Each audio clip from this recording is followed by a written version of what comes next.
บรรยากาศมื้อนี้ก็อากาศก็งามทุกคนอากาศก็เย็นเด้อบรรยากาศอากาศเย็นแห้งเนาะมื้อนี้ก็จะไปเบิ่งสวนซาวมอนเนาะซาวมอนและซาวลินกำลังบ่ายสวนหรือว่าเก็บฟักหยังต่างๆไปเบิ่งนำกันทุกคนก็อยู่เฮือนแคมป์น้ำซ้ำนี่ได้แล้วก็มีบ่อนเฮ็ดสวนเฮ็ดเฮือกันแหละประมาณนี้ทุกคนนี่ปลูกผักปลูกหญ้าเนาะตามธรรมชาติบ้านเฮาทุกคนนะบ้านเฮาก็คืออันนี้เนาะ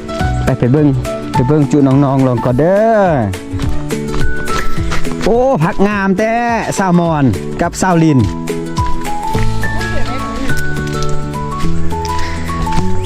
ในบรรยากาศคักเนาะนี่ก็คือแคมป์น้ำซ้ำบ่อนใบเฮ็ดสวนเฮ็ดซ้อนอย่างต่างๆทุกคน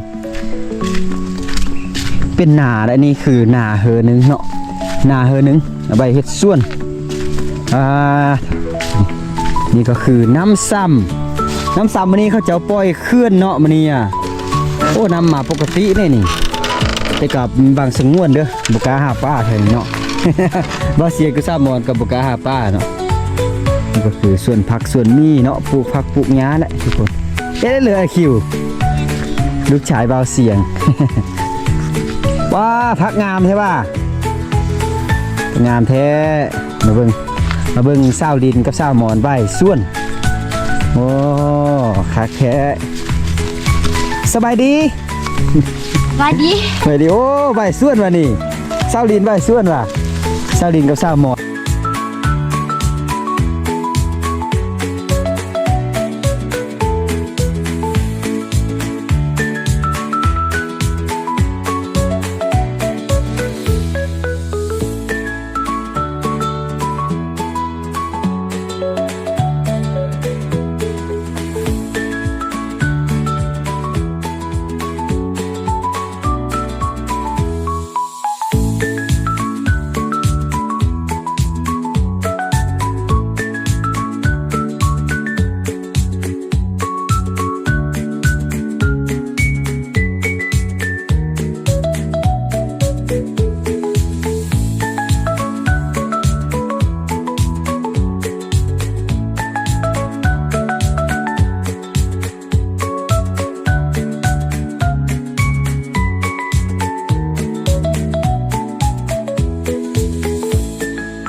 ซาวลินเนาะ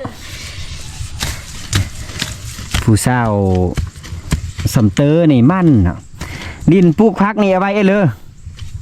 ปลูกผักเพื่อเอาไว้ขายได้ไว้กินใบค่ายเลยใบกินโอ้ค่ายได้เงินไปเลยเอาไปซื้อ เอาไปซื้อเองเลยเอาไปซื้อเครื่องไปโรงเรียนซื้อเครื่องไปโรงเรียนอ๋อซื้ออุปกรณ์การเรียนบ่เศร้าเศร้าลาวฟูมันเฮ็ดเบียกเฮ็ดงานส่วนเจ้านี่มีไร่ย่างเนาะปลูกเรือนกว่าว่ะนี่คือว่าไร่แนวได้ปลูกมีหัวหอมเด้มักเฟดบ่บ่าเฟดแต่ มักเฟดนี่อะไรไปค่ายบ่ซาวลินได้ไปขายไปค่ายอ๋องามเนาะส่วนพักนี่งามเนาะไรเสื้อปุ้ยบ่บริเซอร์ปลูกตามธรรมชาติเลยปลูกตามธรรมชาติอ๋อเวลาค่ายคำยำแรงนี่เดี๋ยวมาช่วยเวียกว่าหรือว่ามาใบส่วนนี่บ่มาไปสวนเลยนอกจากใบส่วนได้เลยในเลยมือตำฮูกโอ้หมูมักเลยไปอินว่ะไปดินน้ำมูมักเลยไปบ่อดินบ่ได้ไปเลยหมูมักเลยไปเนาะโอ้มันแท้ไปสอนเด็ดเลยไปบ่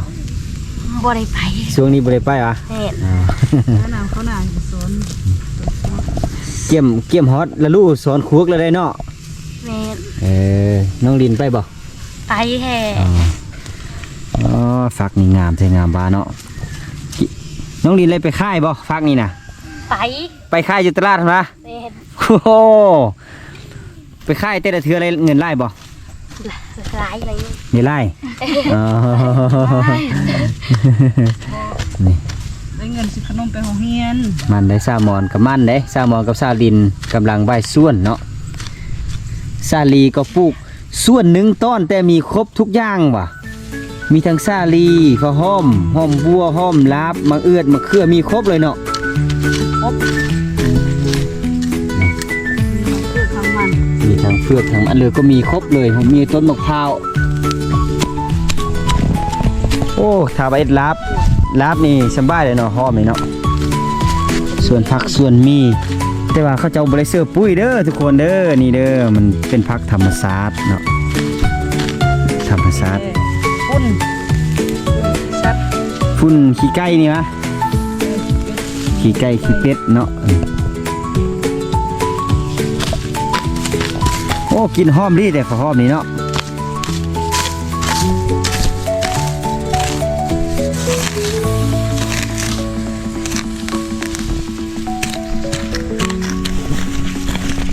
โอ้มีฮอตซาดีก็เกี่ยมจะออกมาแน่ๆนี่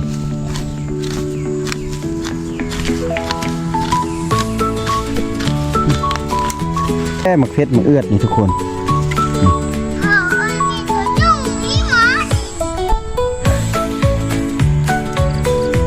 หมักเพชรหมักเอือด